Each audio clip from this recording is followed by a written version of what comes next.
Good morning, everybody. Good morning. My name is Elizabeth Yoss, and I'd like to welcome you to First Parish in Lexington. As a Unitarian Universalist congregation, we engage each other in the exploration of differing spiritual practices and philosophies, and welcome you wherever you are in your journey of faith. For our inclusive community of faith, our differences inspire us to deeper understanding of ourselves and the interconnected world of which we are all a part. Together, we seek to find ways to raise our voices and to offer our hands in service so that the power of our love can bend that arc of the moral universe just a little closer towards justice. To our families with children who are with us today, welcome. We celebrate the joy and the life that children bring into our space, and our worship is enlivened by your presence. At the back of the church, there is a rocking chair if you need one, and we also have a staff nursery downstairs for babies and toddlers, which you'll find in the stairway in the back.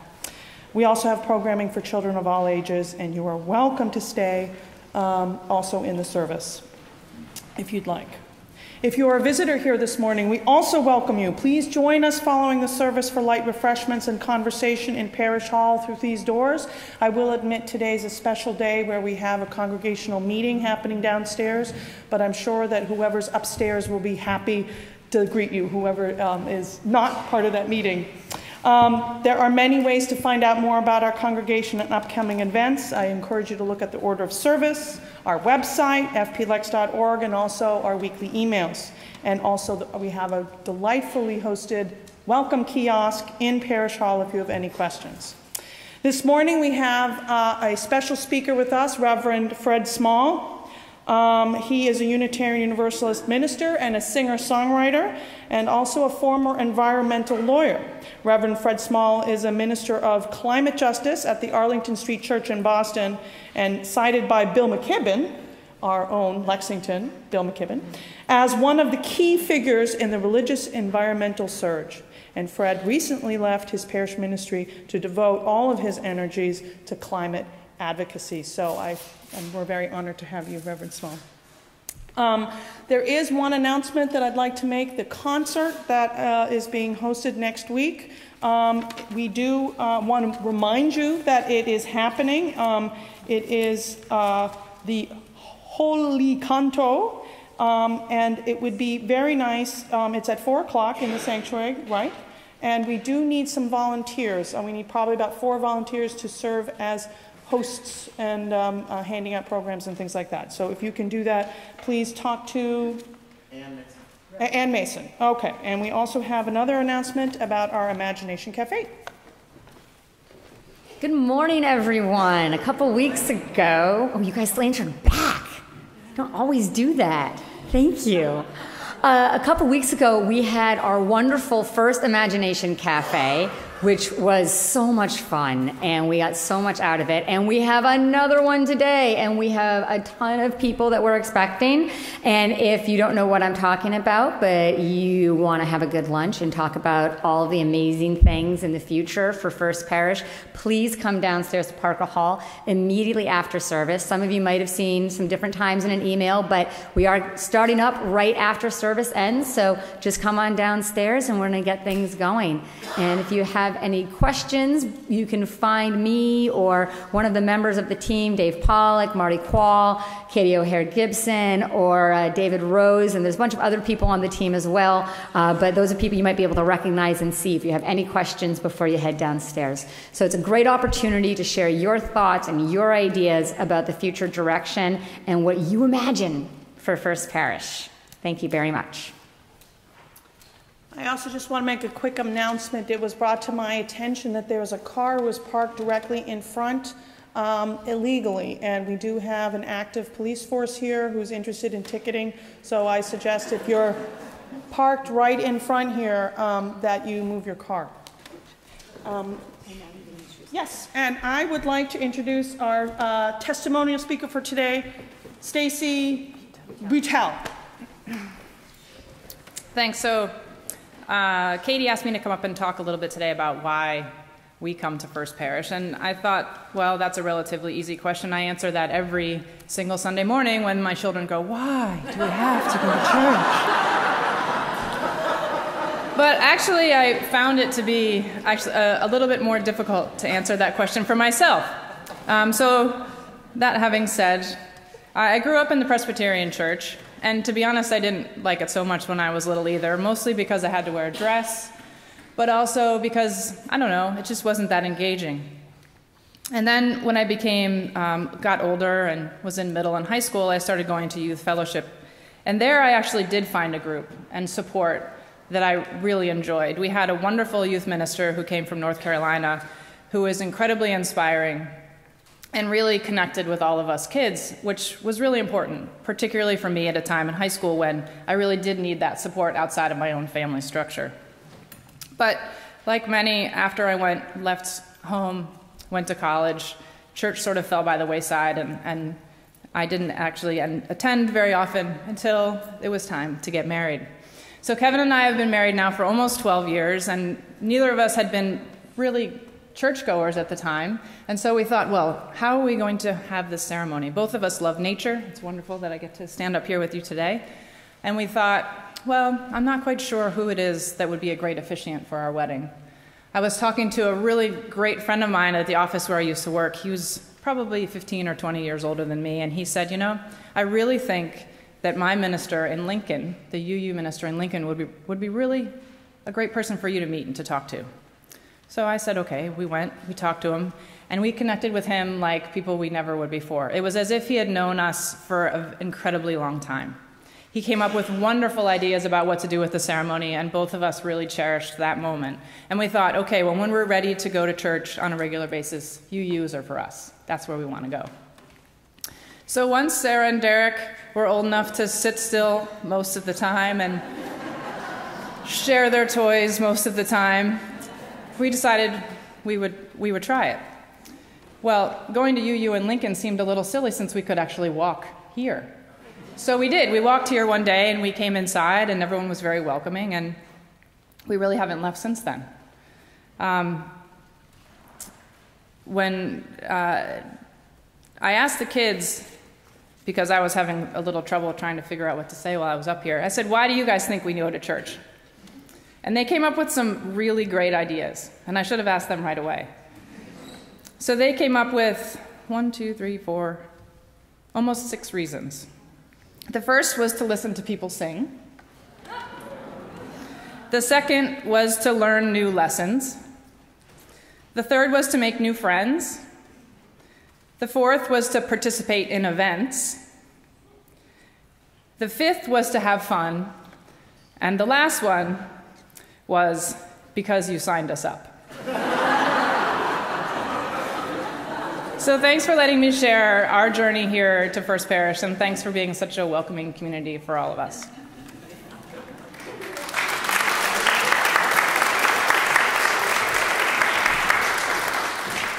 And now please take a moment and ensure that all your electronics are in worship mode. Thank you. And we will begin our time in community by taking a minute to greet one another, and the singing bowl will ring when it's time for centering and quiet. Please greet those.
No hymn is more inspiring than the wind rustling the leaves of the deep forest.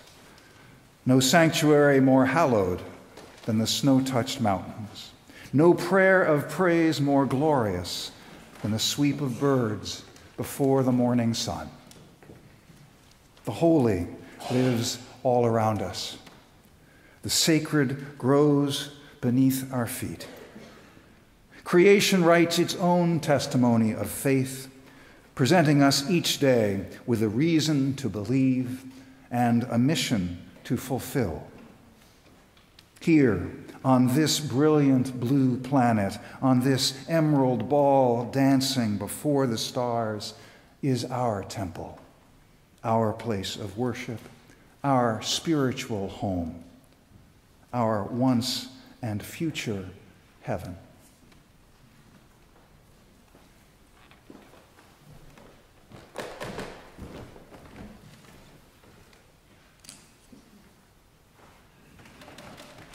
Bright morning star arising, bright morning star arising, bright morning star arising, days are breaking in my soul.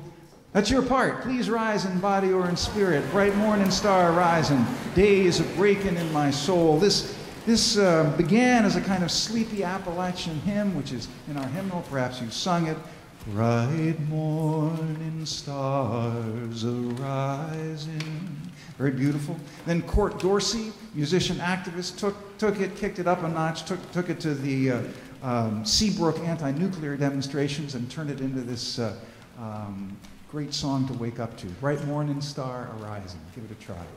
Bright morning star arising, bright morning star arising, bright morning star arising, days are breaking in my soul. There's some beautiful harmony to be found in this song, and I love what Pete Seeger used to say about harmony. He said, harmony is any note that your neighbor isn't singing. So give it a try. Bright morning star.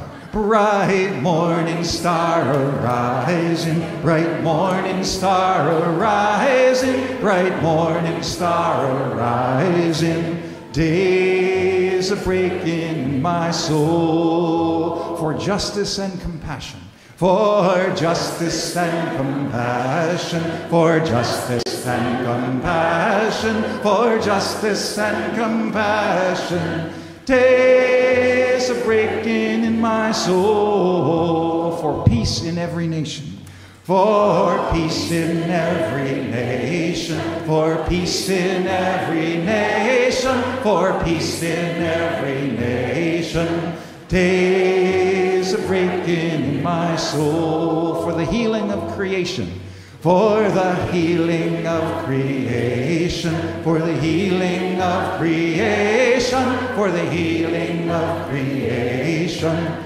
days are breaking in my soul. For the future of our children, for the future of our children, future of our children, for the future of our children, days are breaking in my soul. Last time, bright morning star. Bright morning star arising, bright morning star arising, bright morning star arising, days are breaking in my soul. Beautiful singing.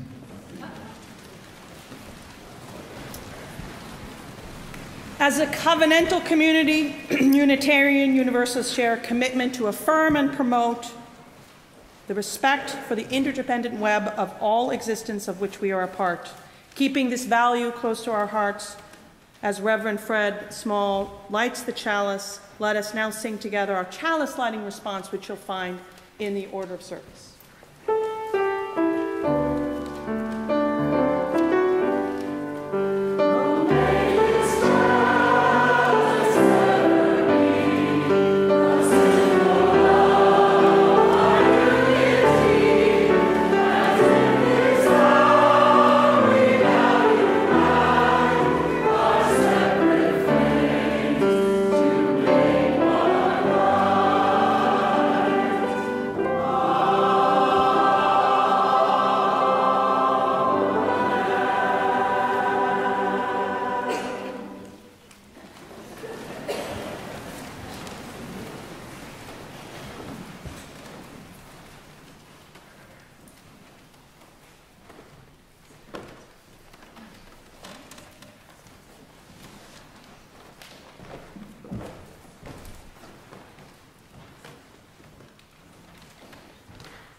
This is a song that many of you know. It's written by David Mallet,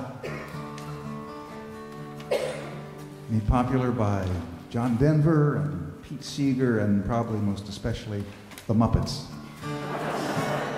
Inch by inch, row by row, gonna make this garden grow. All it takes is a rake and hoe and a piece of fertile ground. Inch by inch, row by row, please bless these seeds I sow.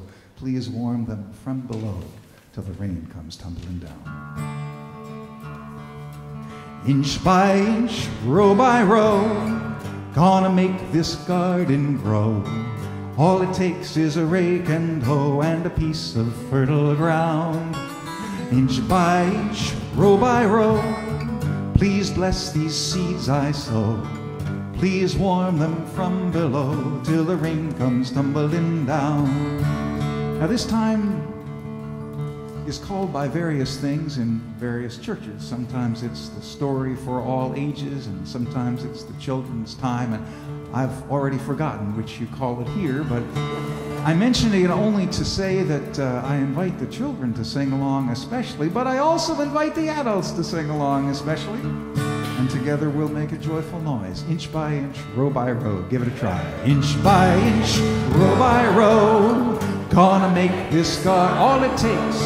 All it takes is a rake and hoe and a piece of fertile ground. Inch by inch by inch, row by row, please bless these seeds I sow. Please warm them from below till the rain comes tumbling down. Pulling weeds and picking stones, we are made of dreams and bones. Need a spot to call my own where the time is close at hand. Grain for grain, sun and rain, find my way in nature's chain. Tune my body and my brain to the music of the land. Inch by inch, row by row, gonna make this garden. All it takes is a rake and hoe and a piece of fertile ground. Inch by inch, row by, please bless these seeds I sow. Please warm them from below till the rain comes tumbling down. Plant your rows, short or long, seasoned with a cheerful song. Mother Earth will make you strong if you give her love and care. Old crow watching from a tree got its hungry eye on me. In my garden I'm as free as that feathered thief up there. Here we go. Inch by inch, row by row, gonna make this garden. All it takes is a rake and hoe and a piece of fertile ground. Inch by inch, row by row, please bless these seeds I sow.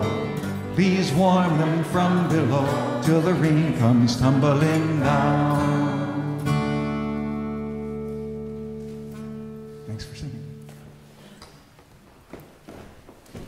Our pre-K through second graders are now invited to depart for Sunday school.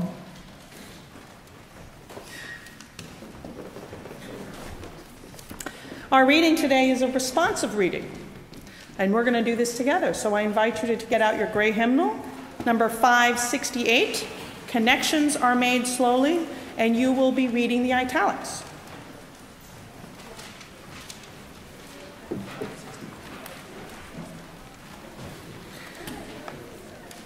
Connections are made slowly.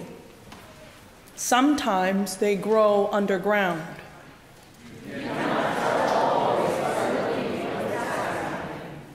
More than half a tree is spread out in the soil under your feet.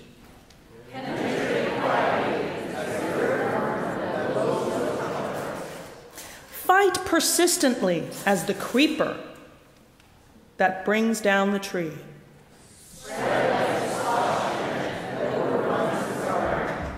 Gnaw in the dark and use the sun to make sugar. These real connections create real notes, build real houses. Live a life you can endure. Make love that is loving. Detangling and interweaving, taking warning, a thick and bramble wilderness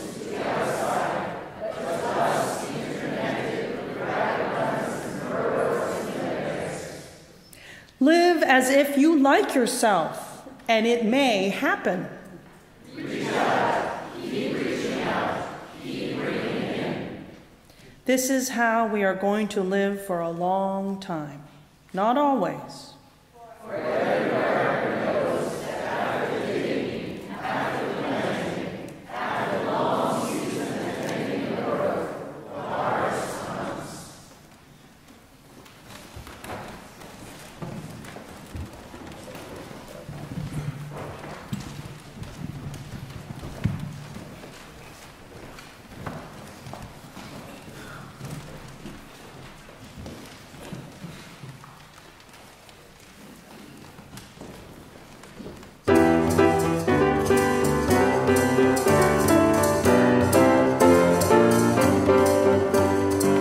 I never made this world, I didn't even lose it.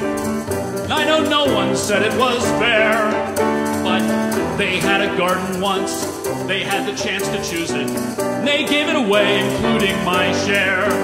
Now we're lost in the wilderness, lost crying in the wilderness. And if anyone's watching, it seems they couldn't care less. We're lost in the wilderness.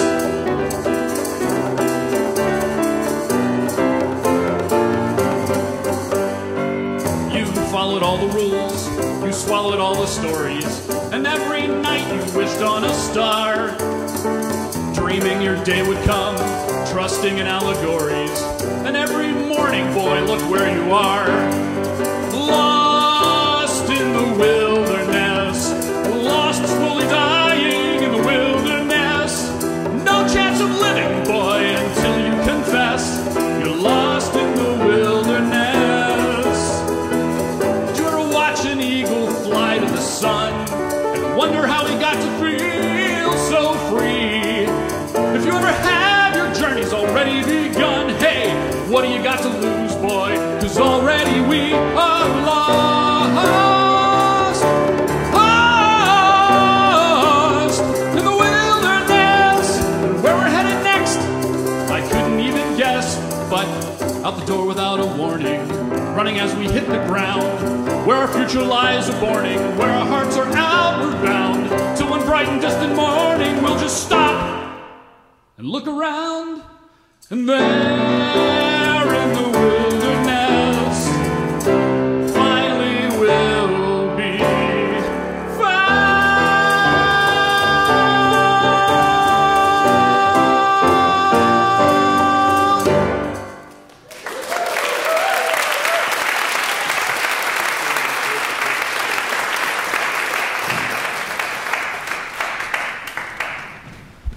Thank you so much, Chris and Rip and Reggie and Jordan. I invite you now into our time of meditation and prayer. After the spoken prayer, we'll have a moment of silence and close with a time for lighting candles at the back of the sanctuary. You're invited to light a candle for joy, sorrow, or both that are in your life. I ask you to hold in our hearts today Cindy Anderson, who had surgery this week. And also like to ask us all to hold in our hearts the Smerling family in Lexington, a close friend of a number of our families. They lost their 5-week-old son this weekend. And so a number of our families are holding them and that grief, and we ask that you hold these thoughts for healing and peace for those families in our community, and particularly the Smerling family as well. We also remember today those who are not able to come to church, those who are alone and wish for community, those who seek to grow their families and find barriers, those who have love to share and are looking for ways to share it, who struggle with caring for family members in need, and for all of us who grapple with making sense of tragedy in our world. Today, there are clouds and gloom. Tomorrow, may there be sun and cheer. But whatever the weather, we persevere. We are New Englanders. We persevere when we seek for courage to get through a day of unrelenting rain. We persevere on days when we feel the sorrow of a promise of joy slipping through our fingers, and despair falls upon our hearts so hard we see not the hope of sun. And yet, instead of falling into a mire of mud and puddles, we look forward. Gaia, goddess of earth, let us learn from the rain how to keep going, for if it won't give up, then neither shall we. God of love, let us learn from children that jumping with every ounce of our strength into the puddles and the mud is how we crack open the gray into laughter and smiles. And holy creator of mystery and science, be our companion as we welcome courage into our hearts, remembering we are a people of strength, and through healing our own hearts, we can continue on to heal others. Amen.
Ain't you got a right? Ain't you got a right? Ain't you got a right to the tree of life? Ain't you got a right to the tree of life? Please rise in body or in spirit and join me in singing this hymn. Written by Guy Carawan and Lucy Murphy, inspired by the spirituality of the Carolina Sea Islands. Ain't you got a right to the tree of life? Give it a try. Ain't you got a right? Ain't you got a right? Ain't you got a right to the tree of life?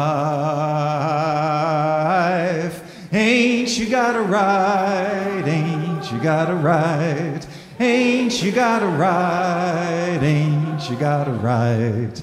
Ain't you got a right? Ain't you got a right to the tree of life? So rocky the road, so rocky the road, so dangerous the journey, so dangerous the journey. But we got a right, but we got a right. Ain't you got a right to the tree of life?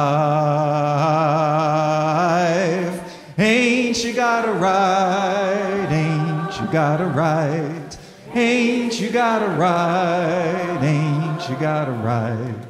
Ain't you got a right? Ain't you got a right to the tree of life? We come from a distance. We come from a distance. We come from a distance, and we got a right. And we got a right. Ain't you got a right to the tree of life? Ain't you got a right? Ain't you got a right? Ain't you got a right? Ain't you got a right? Ain't you got a right to the tree of life? Our lives will be sweeter. Our lives will be sweeter. Our lives will be sweeter, 'cause we got a right. Ain't you got a right to the tree of life? Ain't you got a right? Ain't you got a right? Ain't you got a right? Ain't you got a right? Ain't you got a right? Ain't you got a right to the tree of life? Let's sing the chorus one last time, and this time, if you feel comfortable, join hands with the person closest to you. If you don't feel comfortable, don't do it. But if you do, reach out and join hands. Ain't you got a right? Ain't you got a right? Ain't you got a right? Ain't you got a right? Ain't you got a right to the tree of life? Ain't you got a right? Ain't you got a right? Ain't you got a right? Ain't you got a right? Ain't you got a right? Ain't you got a right to the tree of life? Amen. Amen. And now invite the 3rd through 8th graders to depart for chapel with me.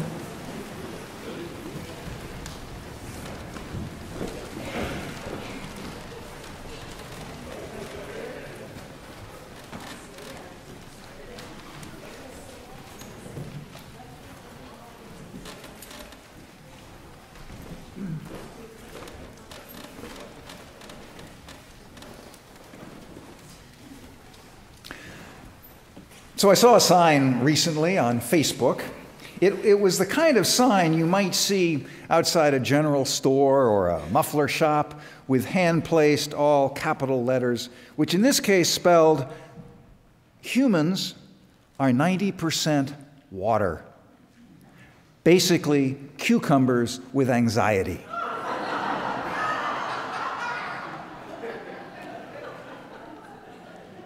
Speaking for myself, I aspire to the serenity of a cucumber. with awareness. Awareness carries terrible burdens. Climate change is upon us, and its first victims are the most vulnerable people on the planet, most of them poor and of color.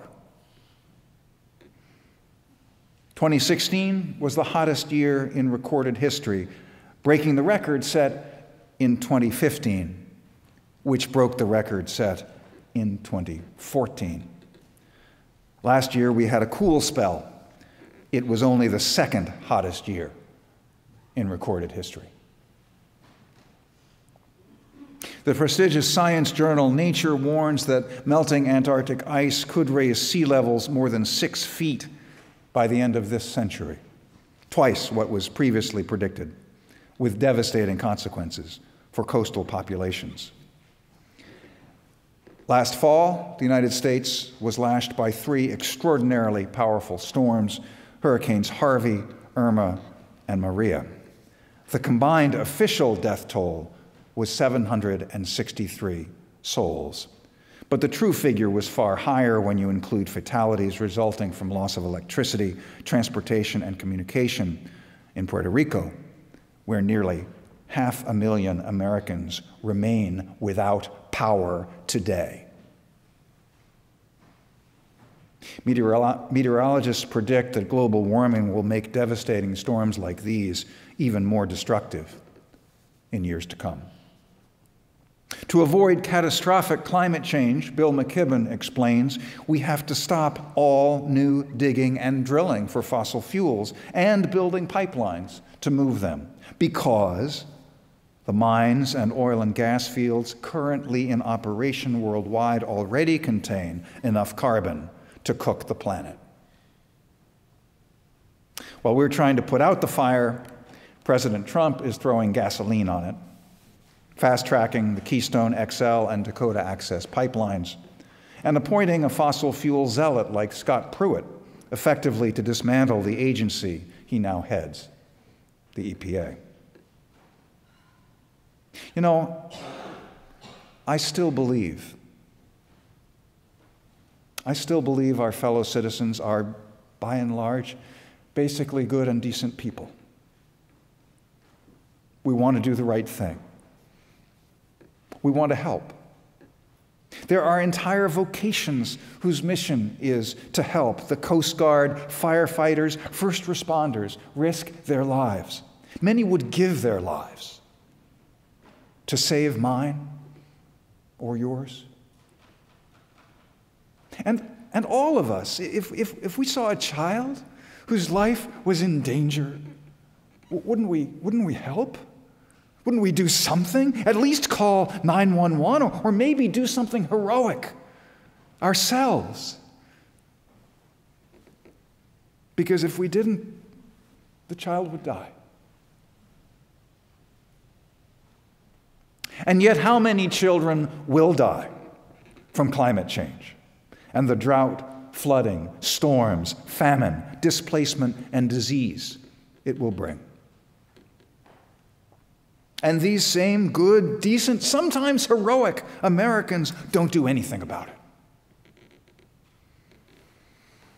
There are a lot of reasons: ignorance, ideology, disinformation, helplessness, overwhelm, despair, economic insecurity, addiction to the conveniences and distractions of hypercapitalism. In the throes of addiction, not one of us thinks clearly. The climate crisis is solvable.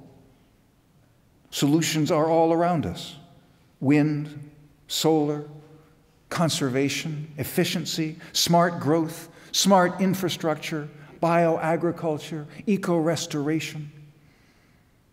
It's no longer enough to shrink our personal carbon footprint or to green our congregation. These are good things to do, but many of us have been doing them for decades, and the earth has only grown hotter. We must take our prayers for creation into the streets, into the voting booth, into the corridors of power.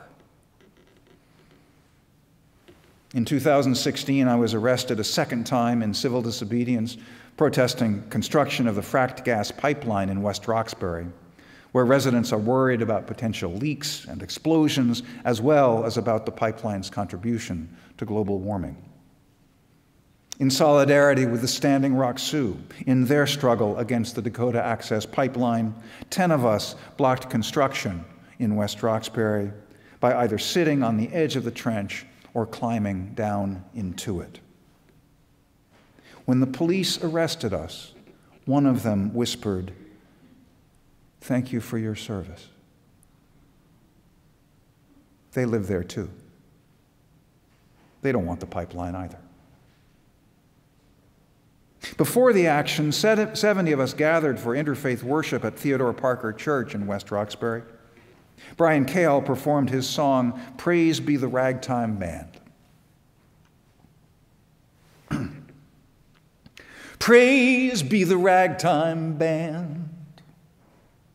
Praise be the rambler's thumb. Praise be the mislaid plans. Praise be the flood if it comes. Praise be the ragtime band. Praise be our mislaid plans. My eyes are dry and they are open. I keep my grief in my hands. Praise be the flood if it comes. How do we praise the flood? How do we praise the flood that wreaks destruction, drowns our neighbors, and sweeps away everything in its path? What if the flood is the breaking of the waters in the birth of a new world? What if the cries of creation are the labor pains of the birth of a new creation, a new society, a new way of being with each other and with ourselves, a way of compassion, a way of kindness, a way of justice, a way of healing? What if the election of Donald Trump is an organ failure in the necessary death of systems, assumptions, norms, beliefs, traditions, aversions, addictions that no longer serve us, if they ever did, that do not serve life on this planet? Valerie Carr is an Indian American, a Sikh, a civil rights lawyer, and a mother. What if, she asks, what if this darkness is not the darkness of the tomb, but the darkness of the womb? What if our America is not dead, but a country still waiting to be born? What if this is our great contraction before we birth a new future? Remember, Carr tells us, remember the wisdom of the midwife. Breathe, she says. Breathe. Then push.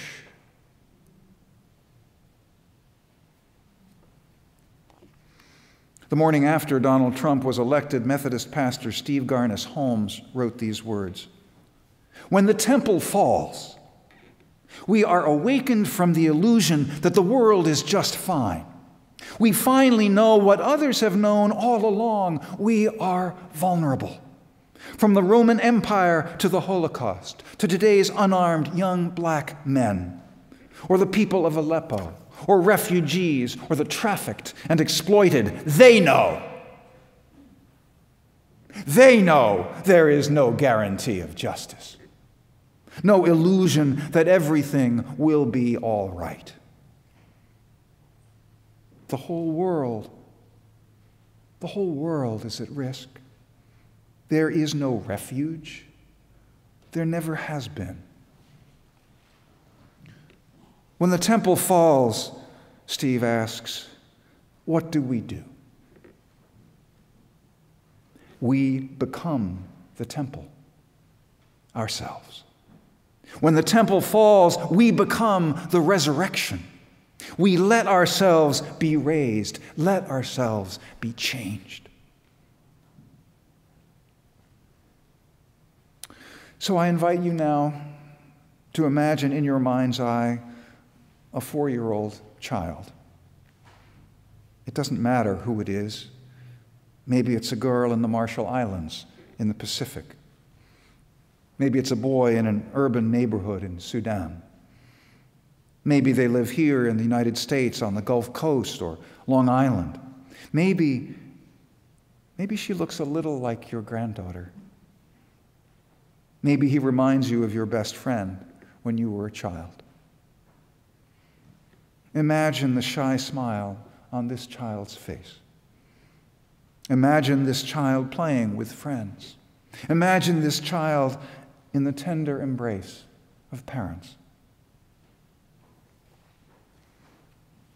Now imagine that it's up to you whether this child suffers, whether this child is in pain, whether this child dies from famine or drought or storm, drowning in a flood that sweeps away her house, poisoned by contaminated water, or starving in a refugee camp.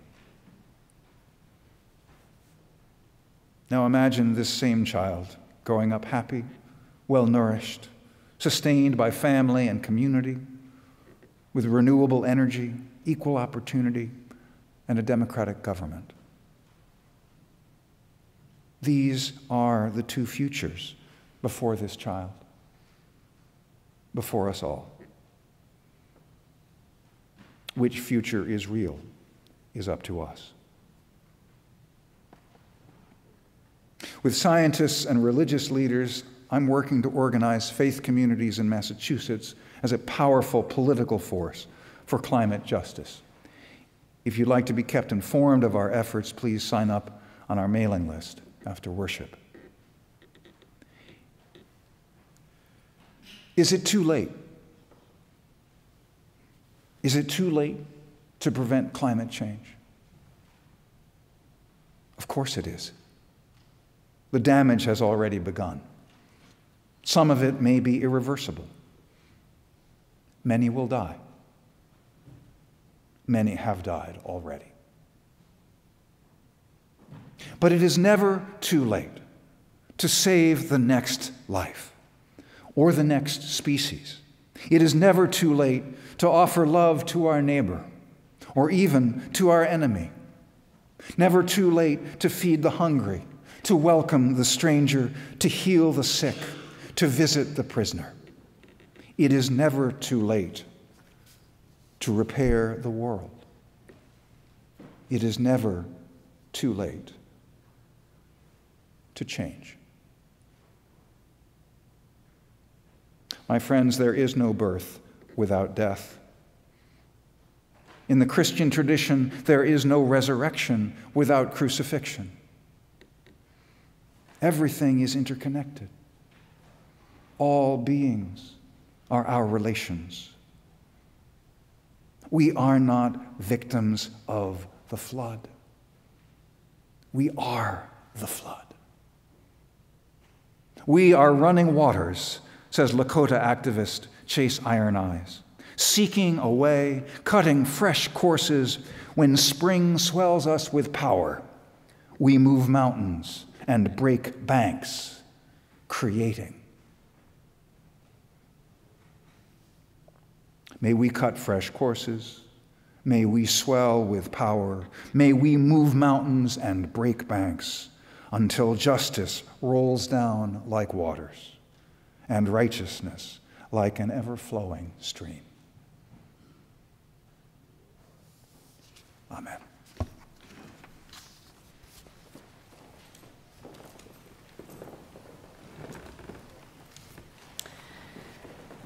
Every Sunday, we pass the plate during our worship service as a communal expression of generosity and in gratitude for the blessing of abundance. This morning's offering will now be gratefully received.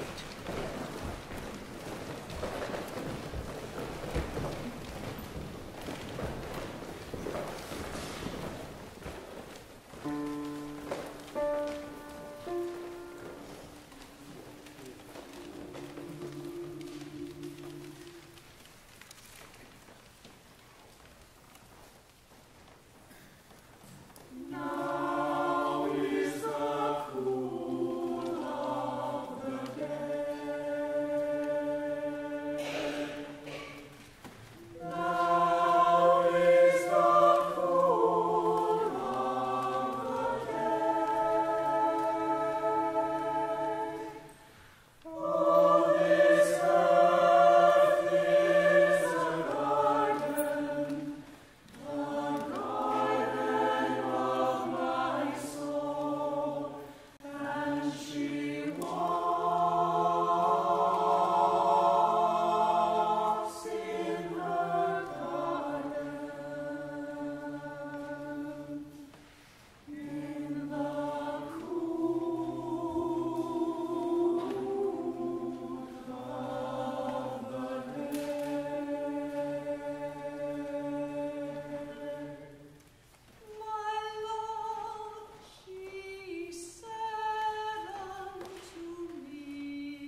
Just like a mighty river is enriched by the many diverse streams and tributaries that feed it, is the diversity of our convictions and experiences that empowers our caring and inclusive community.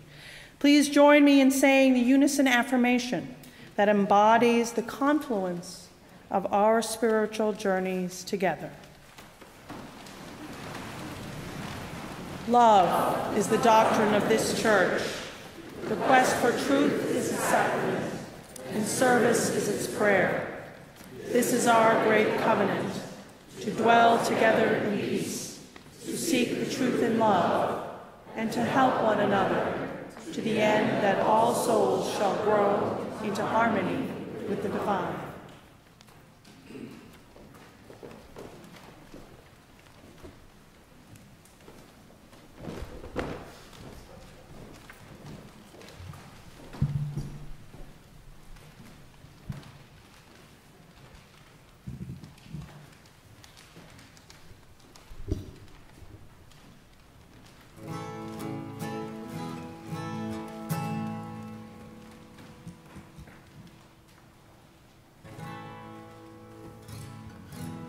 This song was written by Rabbi Shoshana Meir Friedman and her husband, Yotam Schachter. The chorus is very simple. Actually, it's a zipper song, so only a word or two changes each time.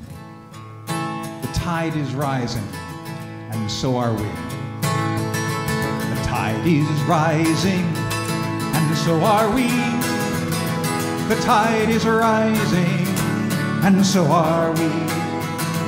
The tide is rising, and so are we. This is where we are called to be. This is where we are called to be. The tide is rising, and so are we. This is where we are called to be. Give it a try. The tide is rising, and so are we. The tide is rising, and so are we. The tide is rising, and so are we. This is where we are called to be. This is where we are called. The task is mighty, the task is mighty, and so are we. The task is mighty, and so are we. Is mighty, and so are we. This is where we are called to be. This is where we are called. The land is holy, the land is holy, and so are we. The land is holy, and so are we. The land is holy, and so are we. This is where we are called to be. This is where we are called. The storm is raging, and so are we. The storm is raging, and so are we. The storm is raging, and so are we. This is where we are called to be. This is where we are called. The sun is shining. The sun is shining. Sun is shining. Sun is shining. So are we. The sun is shining. So are we. This is where we are called to be. This is where we are called. The world is ready. The world is ready, and so are we. The world is ready, and so are we. The world is ready, and so are we. The world is ready, and so are we. Ready, and so are we. The world is ready, and so this is where we are called to be. This is where we are called. Last time the tide is rising, and so our tide is rising. Tide is rising, so are we. The tide is rising, This is where we are called to be. This is where we are called to be.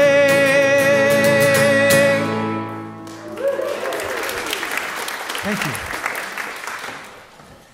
And now let us all sing together our chalice extinguishing response, which you'll also find in your order of service.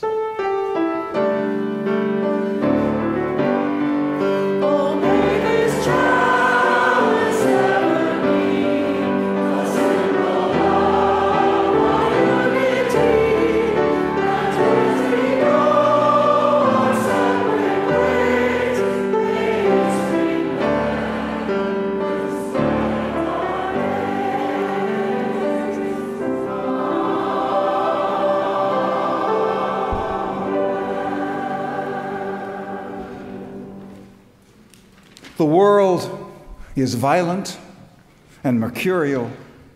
It will have its way with you.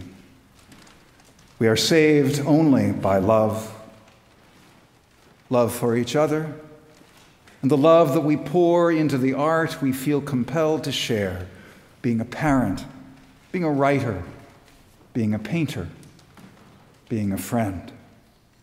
We live in a perpetually burning building, and what we must save from it all the time is love. Amen.